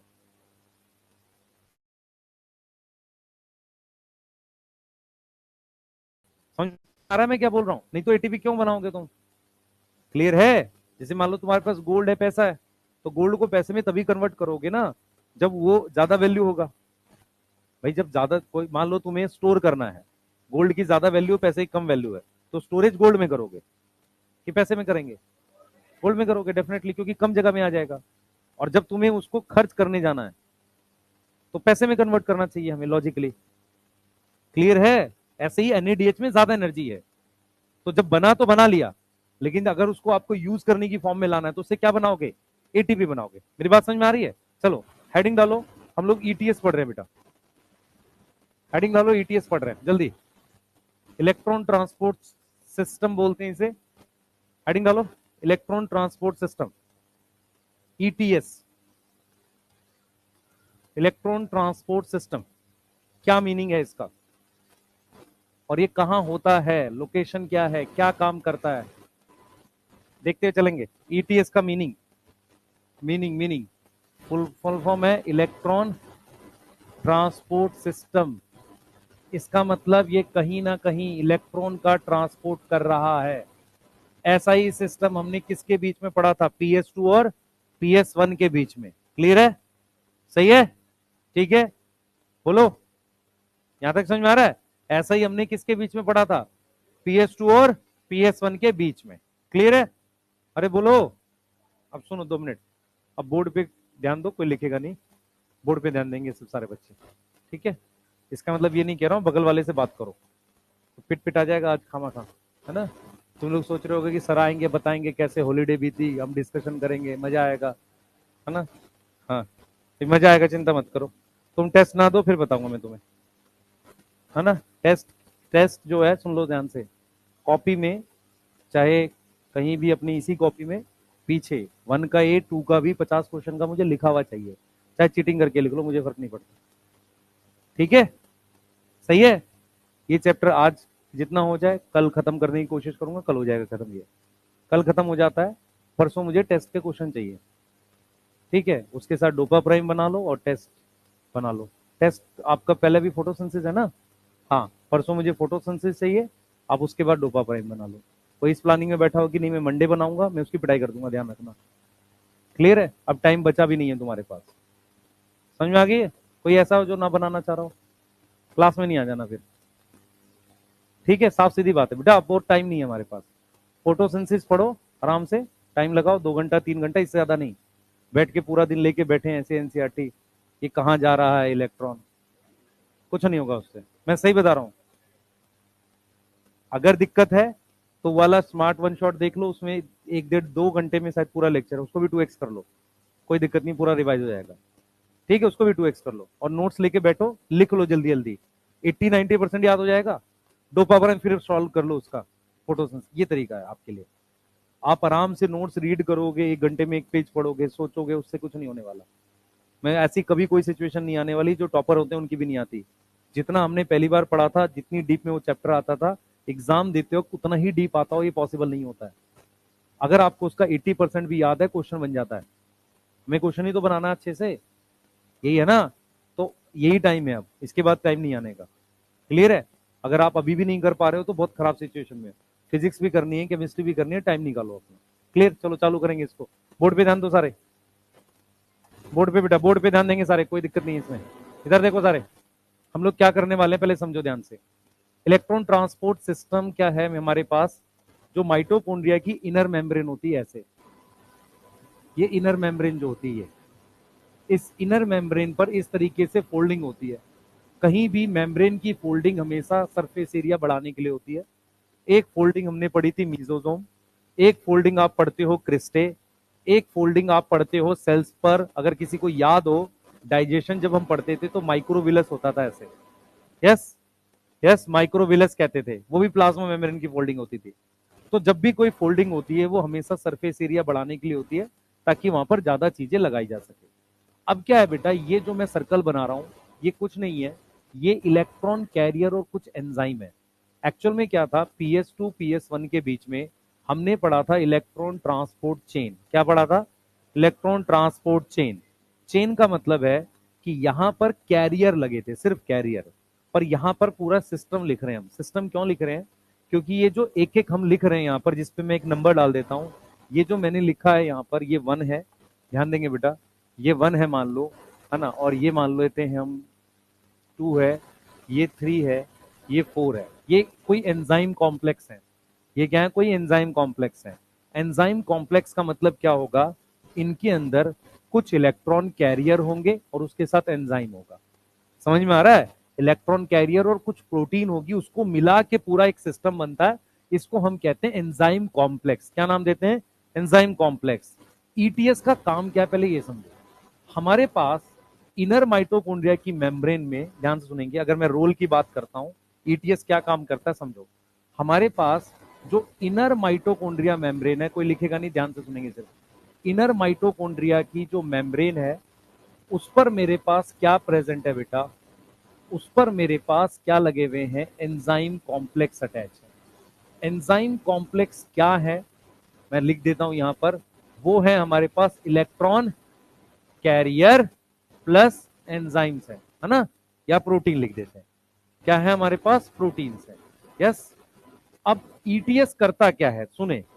ईटीएस क्या करता है, या हम ये लिख सकते हैं कि जो NADH हमारे पास 3 जगह बना है, कहां कहां बना है बताओ? ग्लाइकोलिसिस, यस, और क्रैब साइकिल, और लिंक रिएक्शन। कहां बना है? लिंक रिएक्शन में। ये ऑक्सीडाइज होते हैं। ऑक्सीडाइज का क्या मतलब है? What is meaning of oxidise? NADH से किसमें कन्वर्ट होना? NAD प्लस में। ऑक्सीडाइज होते हैं किसमें? इन ETS, यस, ETS में ऑक्सीडाइज होता है। ऐसे ही FADH2 भी, FADH2 भी ETS में ऑक्सीडाइज होता है। इसका मतलब ये हुआ, जो भी आपका NADH है वो सब, और FADH2 ऑक्सीडाइज होता है किसमें? इलेक्ट्रॉन ट्रांसपोर्ट सिस्टम में।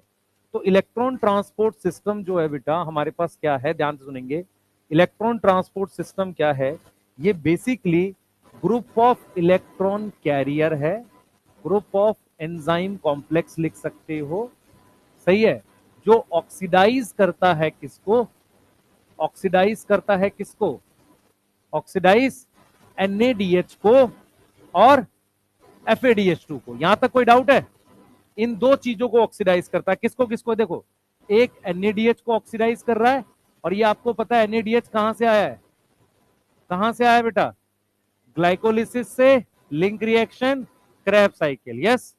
ये आया है ग्लाइकोलिसिस से और लिंक रिएक्शन और क्रैब साइकिल से, ठीक है। और किसको ऑक्सीडाइज कर सकता है मेरे पास? FAD को, FADH2 को, FAD को। ये कुछ ऐसा काम चल रहा है, मेरी बात समझ में आ रही है? इसको हम क्या बोल रहे हैं बेटा? इसको ETS बोलते हैं, जो ये काम करता है। अब ये ऑक्सीडेशन हम क्यों कर रहे हैं, सुनो ध्यान से। ये ऑक्सीडेशन हम कर क्यों रहे हैं, ये सुनो। इस ऑक्सीडेशन को करने से इलेक्ट्रॉन बनेंगे। NADH अपने इलेक्ट्रॉन बना देगा, वो इलेक्ट्रॉन किसी इलेक्ट्रॉन कैरियर के पास जाकर ऐसे ट्रांसपोर्ट होंगे। ये बात समझ में आ रही है? मैं फिर रिपीट कर रहा हूं, हम बार बार ये लिख रहे हैं कि हम NADH और FADH2 से ATP बनाते हैं। ETS वो जगह है जहां ATP बनेगी। ETS क्या होता है? NADH की जब ऑक्सीडेशन करोगे तो इलेक्ट्रॉन निकलेंगे, FADH2 की ऑक्सीडेशन करोगे इलेक्ट्रॉन निकलेंगे। वो इलेक्ट्रॉन, याद करो, PS2 PS1 के बीच में खर्च नहीं होते थे, याद आ रहा है? यहां भी खर्च नहीं होंगे, वो सिर्फ हाई एनर्जी से लो एनर्जी की तरफ मूव करेंगे। वो इलेक्ट्रॉन फाइनली, जब ये इलेक्ट्रॉन मूव कर रहे हैं, कौन मूव कर रहा है? इलेक्ट्रॉन मूव कर रहा है, और वो इलेक्ट्रॉन फाइनली किसको मिलते हैं? ऑक्सीजन को। और ऑक्सीजन प्रोटॉन के साथ कंबाइन करके क्या बना देता है? पानी। तो अगर आपसे कोई पूछे फाइनल इलेक्ट्रॉन एक्सेप्टर कौन है? ऑक्सीजन। ये रोल है ऑक्सीजन का जो आप सांस में लेते हो एरोबिक रेस्पिरेशन में। एरोबिक रेस्पिरेशन में जो आप सांस में ऑक्सीजन लेते हो, वो सारी ऑक्सीजन सबसे पहले ब्लड में जाती है, ब्लड से टिश्यू में जाती है, टिश्यू में जाती है सेल में, सेल से जाती है माइटोकॉन्ड्रिया में, माइटोकॉन्ड्रिया के इनर मेम्ब्रेन पर जाकर वो उस इलेक्ट्रॉन से कंबाइन होती है जो NADH और FADH2 से निकला था। इसका मतलब बिना ऑक्सीजन के NADH और FADH2 ऑक्सीडाइज ही नहीं होगा, क्योंकि इलेक्ट्रॉन उसे लेना है। समझ में आ रहा है? बोलो, मेरी बात समझ में आ रही है? ये कुछ ऐसा सिस्टम है कि NADH FADH2 अपने इलेक्ट्रॉन यहां डाल देते हैं, वो इलेक्ट्रॉन ऊपर से नीचे मूव कर रहे हैं हाई एनर्जी से लो, और वो इलेक्ट्रॉन फाइनली ले कौन रहा है? ऑक्सीजन। तो इलेक्ट्रॉन गए किसके पास? ऑक्सीजन। हमें क्या फायदा हुआ? सुनो, जब ये इलेक्ट्रॉन मूव करते हैं तो मूव करते वक्त उस एनर्जी से यहां के प्रोटॉन यहां इकट्ठा कर लेते हैं। मतलब हम क्या करते हैं, यहां पर क्या इकट्ठा कर लेते हैं? यहां प्रोटॉन। समझ में आ रहा है? जब उस प्रोटॉन को हम वापसी लाते हैं F0 F1 से, तो एटीपी बनता है। यहां तक क्लियर है? एटीपी कैसे बना? बोलो, ये क्लियर हो गया? मैं फिर से रिपीट कर रहा हूं। NADH और FADH2 अलग अलग जगह बने थे। NADH 3 जगह बना था, FADH2 एक जगह बना था। क्लियर? ये दोनों अपने इलेक्ट्रॉन किसको देते हैं? ETS को देते हैं। किसको देते हैं? ETS। ETS एक ऐसा अरेंजमेंट है जहां पर कुछ इलेक्ट्रॉन कैरियर और प्रोटीन लगी हुई हैं, तो कुछ कॉम्प्लेक्स बन गए हैं। उन कॉम्प्लेक्स को हम नाम देते हैं एंजाइम कॉम्प्लेक्स। उनको मिला के हम नाम देते हैं इलेक्ट्रॉन ट्रांसपोर्ट का सिस्टम। क्लियर है? बात समझ में आ रही है? फर्क क्या है बेटा, ध्यान से सुनो। अगर मैं यहां से इलेक्ट्रॉन डाल रहा हूं NADH, यहां से इलेक्ट्रॉन किसको मिल रहा है? ऑक्सीजन को। क्लियर है? इलेक्ट्रॉन किसको मिल रहा है? ऑक्सीजन को। इलेक्ट्रॉन कौन कौन डाल सकता है? NADH और FADH2। फर्क ये है कि NADH2 यहां से डालता है, NADH यहां से डालता है, FADH2 कहीं बीच में से डाल पाता है इलेक्ट्रॉन, क्योंकि उसमें उतनी एनर्जी नहीं है।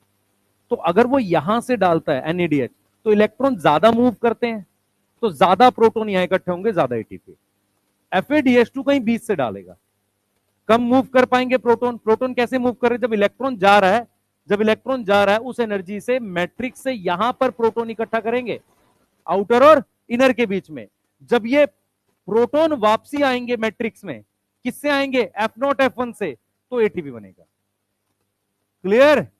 अब फर्क ये है, NADH के इलेक्ट्रॉन्स में ज्यादा एनर्जी है तो वो ऊपर कहीं देगा, FADH2 बीच में देगा, पर इलेक्ट्रॉन तो इलेक्ट्रॉन है, फाइनली दोनों के इलेक्ट्रॉन लेगा कौन?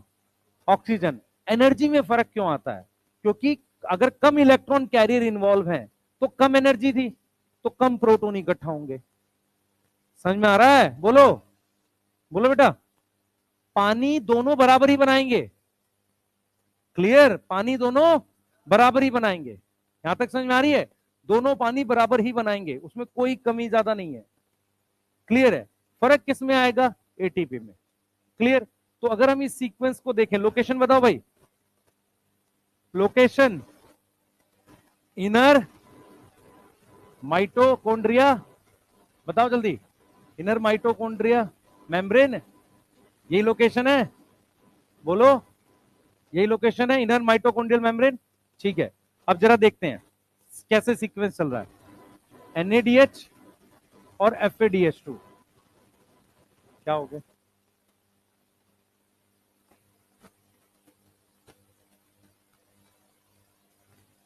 कंबाइन कर दे। हाँ बेटा, मैं फिर तेरे को बोलूँ, मेरी बात सुन ध्यान से, मैं भी बताऊंगा तेरे को। फाइनली अगर तू देखेगी, NAD ये जो H प्लस है ये NAD प्लस से फिर कंबाइन होगा पर क्रैब साइकिल वगैरह में, और यही इसका H प्लस मान ले ऐसे घूम रहा है। अगर हम ध्यान से देखेंगे, H प्लस खर्च सिर्फ यहां हो रहा होगा, हाँ, पानी बनने में। ठीक है, H प्लस कहां खर्च हो रहा होगा? यहाँ पे। उसको डिस्कस करेंगे अभी, वो छोड़ दे अभी, क्योंकि उसमें कॉम्प्लीट देख, NADH FADH2 कहां ऑक्सीडाइज होगा? ऑक्सीडाइज होगा कहां पर? इन ETS। ठीक है, अपने इलेक्ट्रॉन दे देगा। यस। किसमें? एंजाइम कॉम्प्लेक्स में। यस। इलेक्ट्रॉन मूव करेंगे। ठीक है, फाइनल इलेक्ट्रॉन एक्सेप्टर कौन है? बताओ जल्दी से। Acceptor is oxygen. यस, बोलो। हाँ बेटा।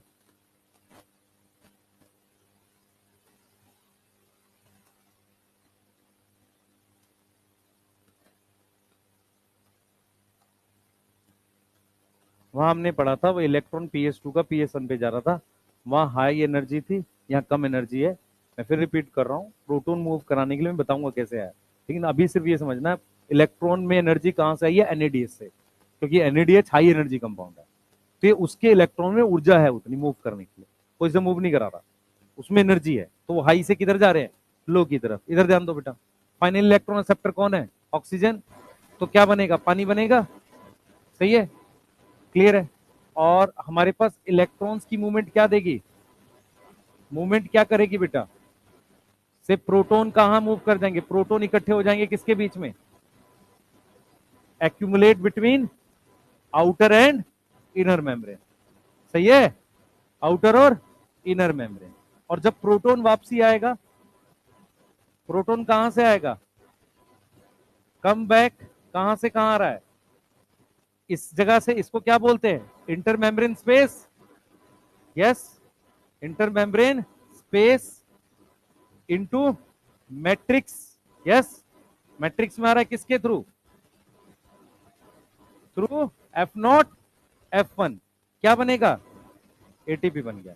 कोई डाउट है इसमें, ठीक है, छोटी छोटी बातें डिस्कस करेंगे, पहले नोट करो इसका, वो मैं सारी बातें बताऊंगा कि इलेक्ट्रॉन्स का क्या हुआ अब, और कहां से प्रोटोन आया, वो वाले डिस्कस कर लेंगे अभी, ठीक है, भी आ रहे हैं उस पर नहीं गया, पूछो, कोई कुछ पूछना चाह रहा है,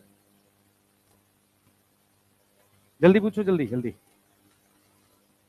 ETC है इलेक्ट्रॉन ट्रांसपोर्ट चेन, तो वो PS2 PS1 के बीच में, उसमें सिर्फ इलेक्ट्रॉन कैरियर्स होते थे, यहाँ ग्रुप ऑफ इलेक्ट्रॉन कैरियर के साथ कुछ प्रोटीन जुड़ी हुई है, इसलिए इलेक्ट्रॉन ट्रांसपोर्ट सिस्टम कहते हैं।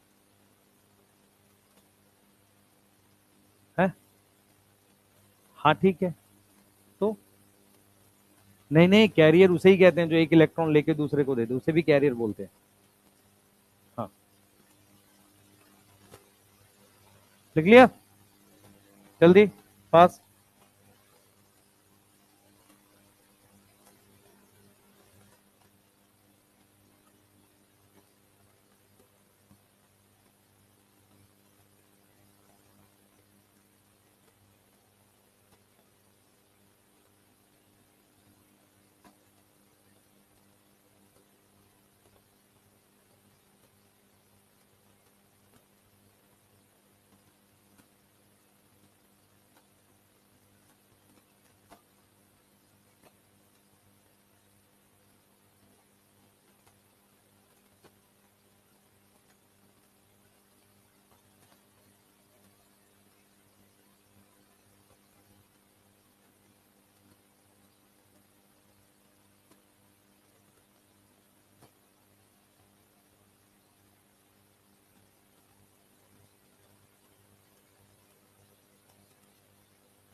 लिख लिया,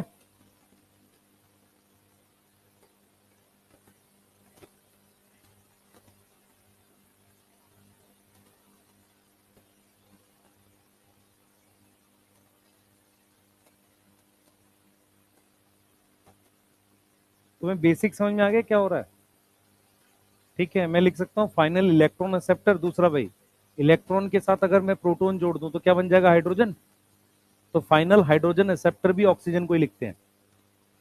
अगर मैं लिख सकता हूं इस इलेक्ट्रॉन को कौन एक्सेप्ट कर रहा है, ऑक्सीजन, मैं इन दोनों को जोड़ के क्या लिख सकता हूं, हाइड्रोजन, तो एनसीईआरटी ऐसे भी लिखती है final hydrogen acceptor is oxygen. यार कैसी बात कर रहा है, मैं क्यों पढ़ाऊंगा ये बात, केमिस्ट्री की बात है, मैं सिर्फ क्या बोल रहा हूं, दोनों बातों का मतलब समझ बस, इलेक्ट्रॉन ऑक्सीजन के पास जा रहा है, या इलेक्ट्रॉन प्रोटोन जुड़ के हाइड्रोजन ऑक्सीजन से जुड़ रहा है, ठीक है, एक ही बात है दोनों।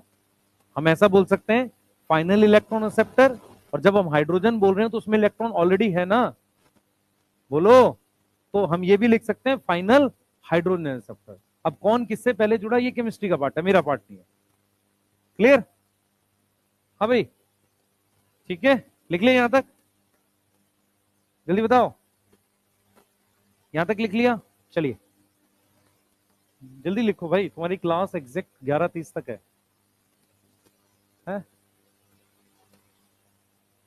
11:15 तक होती है ना, तो लेट छुट्टी है ना पहली, है ना? हाँ हाँ बेटा बोल। ठीक है ठीक है।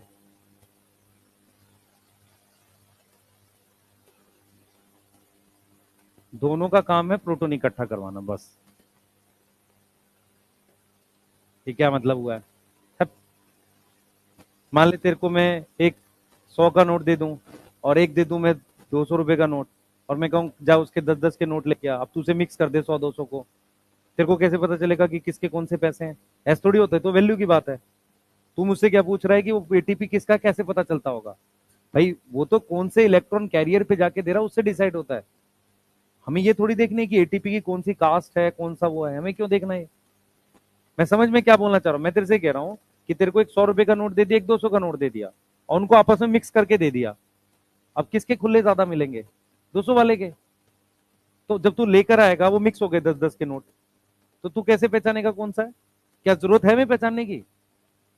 हमें तो वैल्यू है ना, है? बता, अभी भी नहीं समझा मेरी बात? हमें वैल्यूज की बात करनी है, उसकी बात ही नहीं करनी कौन किससे बना है। हमें क्यों देखना है? मुझे ये देखना ही क्यों है कि ये वाला एटीपी एनएडीएच का है? या सेल को क्यों देखना होगा? देखना होगा? नहीं।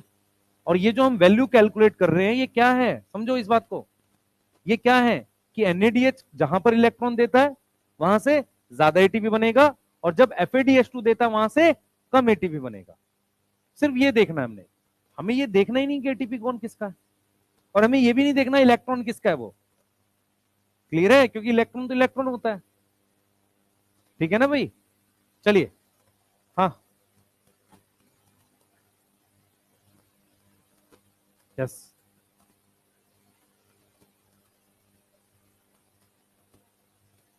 यहां से दोबारा बोल, PS2 से PS1 के बीच में यहां भी बनेगा।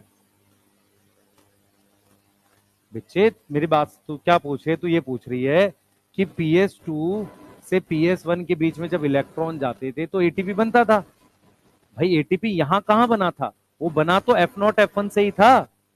उसने तो सिर्फ प्रोटोन इकट्ठा किया था। ऐसे ही जब ये इलेक्ट्रॉन मूव करेंगे तो प्रोटोन ये इकट्ठा हो जाएगा। तो F0 F1 यहां लगा ले चाहे कहीं लगा ले, उससे क्या फर्क पड़ता है? समझ में आया मेरी बात? समझ बोल बच्चे। मैं बार बार बोल रहा हूं, ये तुम लोग को ऐसा लग रहा है कि F0 F1 जब बीच में लगेगा तो ये एटीपी बनेगा। हमें तो खाली प्रोटोन इकट्ठा करना है यहाँ पे। प्रोटोन के लिए F0 F1 यहां लगा ले, यहां लगा ले, क्या फर्क पड़ता है? सही है। और मुझे इस बात का भी फर्क नहीं पड़ता ये प्रोटोन इससे आया था या इससे आया था। मैं तो ऐसे काउंट करूंगा कि 4 प्रोटोन यहां से जब वापसी जाएंगे तो एक एटीपी बनेगा, और एनएडीएच कितने प्रोटोन लाया था उससे करते हैं बस। किसको नहीं समझ में आई मेरी बात? 4 कॉम्प्लेक्स के नाम लिखो जल्दी से। चलो छोड़ दो, अभी कल करेंगे यहां से। नहीं नहीं कल करेंगे, नहीं नहीं करते हैं, रुक जाओ।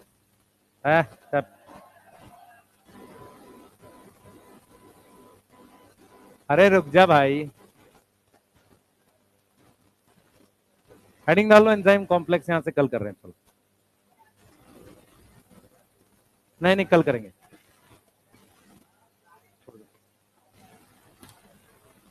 अरे सुनो एक मिनट, क्या बोला था मैंने? हाँ, टेस्ट है कल, अपना फोटोसिंथेसिस पढ़ लेना और ये रिवाइज कर लेना। ठीक है ना? हाँ। कोई ऐसा जिसको दिक्कत है? टेस्ट ध्यान से सुनेंगे। फ्राइडे, आज क्या है, मंडे है, वेडनेसडे, थर्सडे, थर्सडे वाली क्लास में मैं डोपा प्राइम और टेस्ट दोनों की कॉपी चेक करूंगा।